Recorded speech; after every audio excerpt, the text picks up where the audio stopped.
Let's talk about the dark side of taking testosterone. Disclaimer, I'm not telling you to stop taking your testosterone, and I'm not telling you that you shouldn't take testosterone. There are definitely positive benefits from testosterone.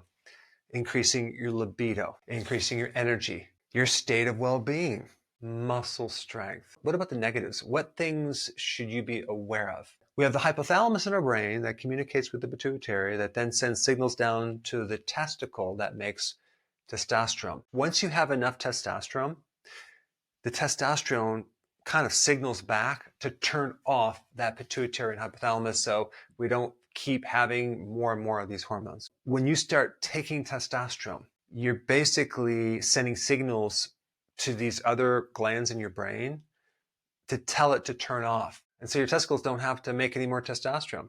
So they go into a retirement. Now, is that permanent? It really depends on a lot of factors, how long you've taken it, your genetics. Why would some men have these symptoms yet not other men? All right, number one, it can worsen your sleep apnea.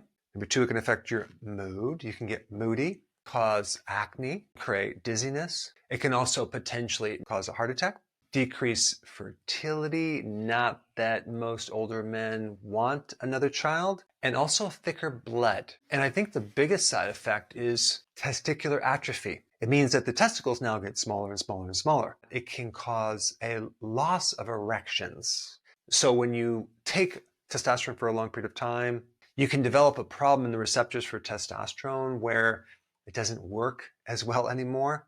If we take a look at specifically age-related hypogonadism, that means your testicles are not functioning as well as they should. And you may say, well, it's just old age. Not with everyone. There's younger men that are getting this more and more and more. At the top of the list, if you have insulin resistance, that can definitely be a problem. Number two, lower amount of zinc. Okay, zinc is involved with hundreds of different enzymes. In fact, sperm has a very high concentration of zinc to help the survival of the sperm connect with the egg. Another cause would be the person is protein deficient. They are not consuming enough protein. This next one is interesting. Low-fat diets. Why? Because cholesterol is the precursor to make testosterone. And statins also can cause lowered amount of testosterone. Why? Because statin blocks your production of cholesterol. Another one would be high soy diet. Another one is low vitamin A or low vitamin D. Overtraining, probably because it increases cortisol. Insomnia, and then also liver issues, an inability to get rid of iron, obesity, because your fat cells release aromatase to convert testosterone to estrogen. Now that you know that, what do you do now to increase your testosterone? Weight training. It will really help you increase your testosterone. Number two, zinc. I would recommend both taking zinc and also consuming foods high in zinc. Shellfish, red meat, liver, very important. Number three, vitamin D. Number four, having sufficient amount of fat in your diet. The butter, the meats, as long as you keep your carbs low. Some of you out there listening are like, wow, I can't have saturated fats. I cannot consume that much cholesterol because either my cholesterol is high or my doctor said not to do it. And you might be in doubt about that. You might be concerned because of all the confusion out there. And so if it was so bad, why does our bodies make it?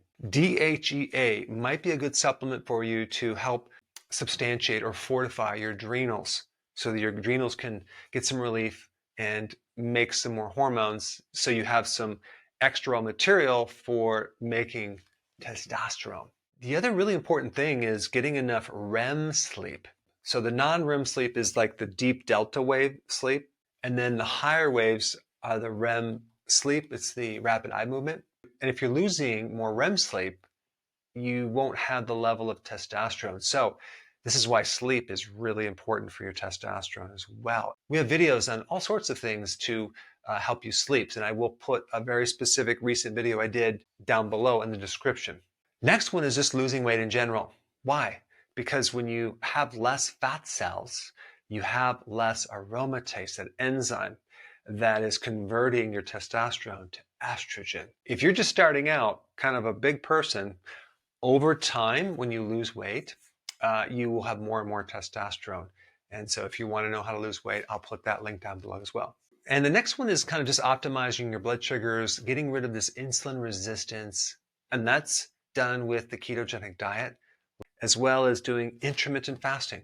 And the last one I kind of already mentioned, having sufficient amount of protein to optimize your level of testosterone. That's what we really want to do. We want to just bring it to a level where everything works fine. And if you do that, maybe you actually don't need to add testosterone because it comes with a package.